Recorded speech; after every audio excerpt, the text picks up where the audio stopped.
Hey guys, today I just want to show you some new features in the playtest tool for Many TCG.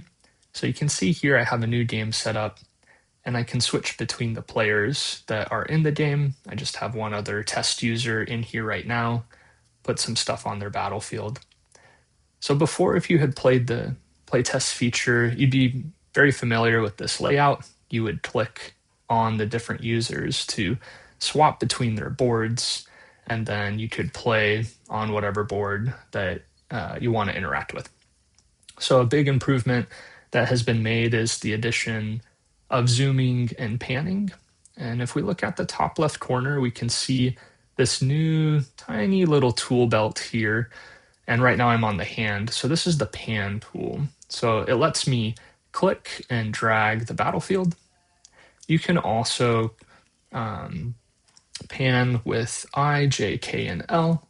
So J moves me to the left, L to the right, I is up, and K is down. So if you like interacting with it that way, you can do that as well. And then if you have a touchpad, you can use two-finger scroll. So if I put two fingers down and I move it, you can see we can move the battlefield that way as well, which is pretty convenient.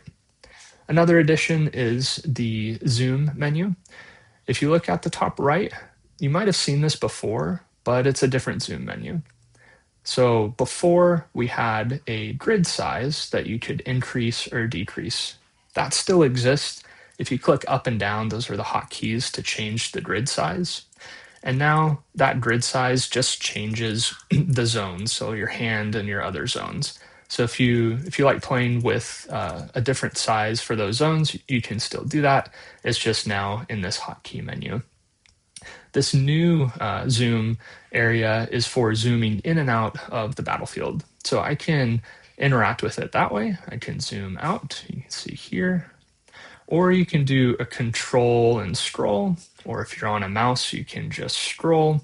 So a lot of different ways to zoom in and zoom out. And if you get way too far away from the battlefield, there's this nice little help text here, just telling you you can recenter with the space bar, or you can click this zoom percentage to completely reset your view. So let's do that. So now I've reset the view and I'm just viewing my board again. Or if I use the space bar, the difference with the space bar is it doesn't reset the zoom, it just resets the focus. So if I hit the space bar, I'm now refocused on my side of the board. Something that's really nice about clicking on the different players or using the arrow keys is it's going to conserve the zoom percentage you have, but it'll refocus on that player. So if I'm really zoomed in here and I use the arrow keys, it's going to recenter on my board at that zoom level. So just some different ways to navigate zooming in and out and panning. But it makes it really nice, especially when you're in a game with multiple people, or maybe somebody's using their webcam as their board. This is a quick way to get an overview of the battlefield. And then one other thing I want to go over is this selection tool. So if I click on the selection tool, it allows me to highlight a set of cards, and you can still do that. You could do that before, but now it has to be a tool because we've introduced this new concept of moving around the battlefield. So that's still there, and there's a hotkey Shift T, and it just toggles between the different tools in the tool belt here. So if you like using hotkeys, you can hover over it and see that here.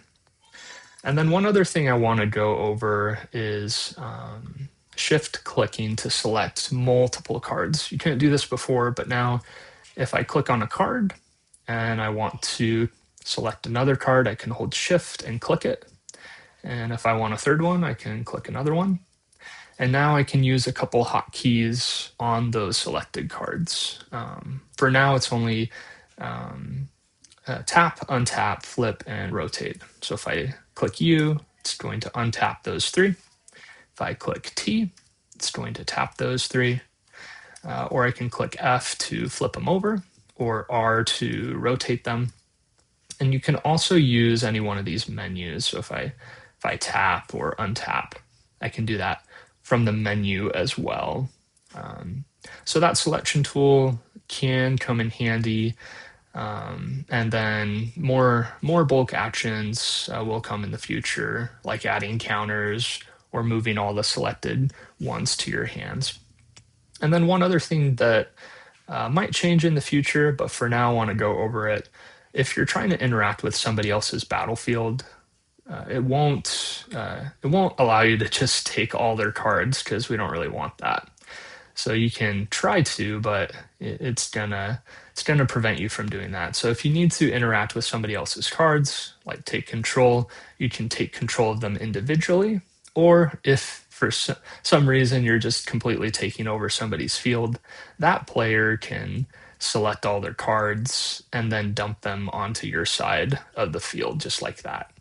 And you can see now I can't interact with them like I was before, but that other player can. We get these nice little helpful corners of whose card this or who the owner of this card is. So we can see it has a little a blue identifier here that it belongs on, or that I'm the owner of that. So again, I can take control of cards this way. Let's go ahead and do that. Takes a while.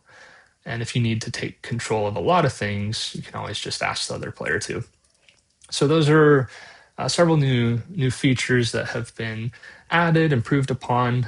Some other things on the roadmap are to add sounds, to add play mats, and then to add some sort of nice background and border for the whole experience. If you have anything you'd like to see added, just let me know.